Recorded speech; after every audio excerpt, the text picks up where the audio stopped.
আসসালামু আলাইকুম। ওয়েলকাম জানাচ্ছি সকল নবম শ্রেণীর শিক্ষার্থীবৃন্দদেরকে। আজকে আমি যে অঙ্কটির সমাধান করব সেটি হলো গণিত নবম শ্রেণীর লগারিদমের ধারণা ও প্রয়োগ অধ্যায়ের ৭৬ পেজের যে দলগত কাজটি আছে সেটির সমাধান।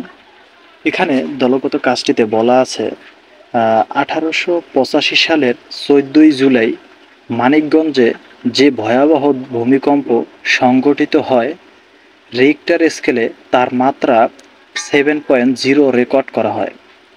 ২০০৩ সালের ২৭ জুলাই রাঙামাটির বরকল উপজেলায় যে ভূমিকম্প সংঘটিত হয় রিক্টার স্কেলে তার মাত্রা 5.1 রেকর্ড করা হয়। মানিকগঞ্জের ভূমিকম্পটি রাঙামাটির ভূমিকম্পের চেয়ে কত গুণ বেশি শক্তিশালী ছিল?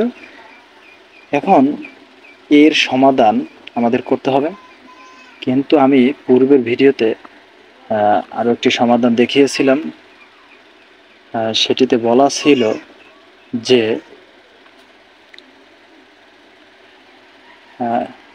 ৫ মাত্রার ভূমিকম্পের চেয়ে ৭ মাত্রার ভূমিকম্প ১০০ গুণ বেশি শক্তিশালী, আবার ৫ মাত্রার ভূমিকম্পের চেয়ে ৮ মাত্রার ভূমিকম্প ১০০০ গুণ বেশি শক্তিশালী। এটি সমাধান আমি করার সময় কিছু কথা বলেছিলাম যে আমরা জানি ভূমিকম্পের মাত্রার যে সূত্রটি আছে, সূত্রটি আমাদের হলো আর সমান, এই যে এখানে বলা আছে আর সমান লগ, এখানে নিচে 10 কিন্তু দেওয়া নেই। 10 আমাদের দিলেও যা না দিলেও তাই, 10ই আমাদের আদর্শ মান, লগ 10 ইন্টু I/S। এখানে I দ্বারা বোঝায় যে অঞ্চলে ভূমিকম্প হবে তার ভূমিকম্পের তীব্রতা, এবং S মানে ভূমিকম্পের আদর্শ মান। এই যে এখানে বলা আছে S সমান আদর্শ ভূমিকম্পের তীব্রতা। এখন আমাদের অঙ্কটি করার চেষ্টা করব। মনে করি মানিকগঞ্জের ভূমিকম্পের তীব্রতা IM। এখানে মানিকগঞ্জের থেকে আমি M নিছি। আমরা যে সংখ্যা পাবো সংখ্যা বসাবো এখানে। I হলো আমাদের ধ্রুবক, M হলো এখানে চলক হিসাবে ব্যবহার করছি। এবং রাঙামাটির ভূমিকম্পের তীব্রতা IR, দুটি আমরা ধরে নিলাম। এখন আমরা জানি মানিকগঞ্জের ভূমিকম্পের তীব্রতা উদ্দীপকে দেওয়া আছে 7.0 সমান log 10 power IM divided by S। এটি আমরা সূত্র থেকে পাই। এখানে 7.0 বসিয়েছি মানিকগঞ্জের ভূমিকম্পের তীব্রতা থেকে, এবং যেহেতু 7.0 বসিয়েছি তাহলে এটা কার মান? মানিকগঞ্জের। আর মানিকগঞ্জের ভূমিকম্পের তীব্রতা সমান আমরা কি ধরেছিলাম? IM। সুতরাং এখানে IM ধরেছি। এখানে আমি যার মান ধরবো এখানে তাই হবে। এবং 5.1 হলো রাঙামাটির ভূমিকম্পের তীব্রতা, এবং এখানে লগ 10 সমান আমি লিখেছি log 10 into IR divided by S, তার মানে রাঙামাটির মান।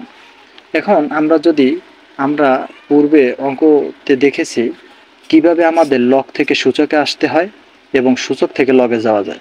এই অঙ্কটিতে আমাদের লগের মাধ্যমে আছে এবং সূচকের মাধ্যমে আমরা প্রমাণ করলে সহজ হবে। লগ থেকে সূচকে আসার নিয়ম হলো লগের যে পাওয়ারটা থাকবে ওটা যাবে সমানের বাম পাশে, এবং সমানের পরে লগের যে বেস ছিল ভিত্তি, আমাদের সূচকেও ভিত্তি একই হবে, এবং লগের যে বাম পাশে মানটা ছিল ওইটা ডান পাশে গিয়ে ভিত্তির উপরে পাওয়ার হিসাবে বসবে। সেম কাজ আমরা ডান পাশেও করেছি। IR আমাদের বাম পাশে চলে আসছে, সমানের পরে 10 রেখেছি, লগ উঠিয়ে দিয়েছি, 5.1 আমরা পাওয়ার আকারে লিখেছি। এখানে আমরা প্রথমটারে 1 নং সমীকরণ এবং দ্বিতীয়টারে 2 নং সমীকরণ হিসাবে লিখেছি। এখন এখানে আমরা লিখেছি 1 নংকে 2 নং দ্বারা ভাগ করে পাই। তাহলে 1 নং আমাদের কোনটা? IM ডিভাইডেড বাই S সমান 10 টু দি পাওয়ার 7.0 লিখেছি আমরা। বাম পাশেরটা আমরা বাম পাশে রাখবো। তাহলে 1 নং এর বাম পাশে ছিল IM ডিভাইডেড বাই IS, আমরা লিখেছি। এখন যেহেতু ভাগ করতে বলছে তাহলে ভাগ দিয়ে আমরা দ্বিতীয় সমীকরণের বাম পক্ষে আছে কি IR ডিভাইডেড বাই IS। সুতরাং এখানে IR ডিভাইডেড বাই S লিখেছি আমরা, সমান 1 নং সমীকরণের ডান পাশে ছিল 10 টু দি পাওয়ার 7.0, আমরা লিখেছি। ভাগ দিয়ে নিচে লিখেছি 2 নং এর ডান পক্ষে যা ছিল 10⁻5.1। তার মানে বাম পক্ষ আমরা বাম পক্ষে ভাগ করেছি, ডান পাশে ভাগ করেছি। এখন আমরা জানি ভগ্নাংশের ভগ্নাংশ থাকলে প্রথম ভগ্নাংশ ঠিক থাকবে, হেডলাইনে গুণ চিহ্ন হয়ে দ্বিতীয় ভগ্নাংশ উল্টিয়ে যাবে, আমরা উল্টিয়ে দিয়েছি, সমান।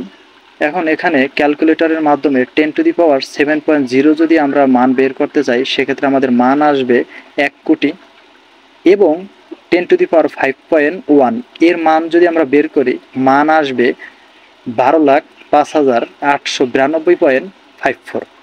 এটি ক্যালকুলেটর করলেই বের হবে, সমস্যা নেই। এখন এখানে এস আর উপরের এস ক্যান্সেল করা যায়, তাহলে আমাদের মান থাকবে উপরে IM, নিচে থাকবে IR, সমান।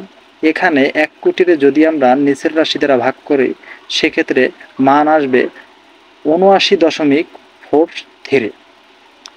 এখন আমরা এখানে পক্ষান্তরের মাধ্যমে আর গুণনের মাধ্যমে সমাধান করতে পারি। যেহেতু আমাদের মানিকগঞ্জের মানটি চেয়েছে, সুতরাং মানিকগঞ্জটি আমাদের উপরটা আমরা বাম পাশে রাখবো, উপরটা গুণ হবে এই রাশির নিচে যদি কোনো রাশি থাকতো তার সাথে, সুতরাং এর নিচে কোনো রাশি নেই, গুণ হবে না, শুধু বসে যাবে। সমানের পরে নিচে যেহেতু এই রাশি আছে, এই রাশিটা উপরের নিচে গুণ হয়, সেক্ষেত্রে IR এর সাথে শুধু গুণ আকারে বসে যাবে। তাহলে আমরা কি বুঝলাম?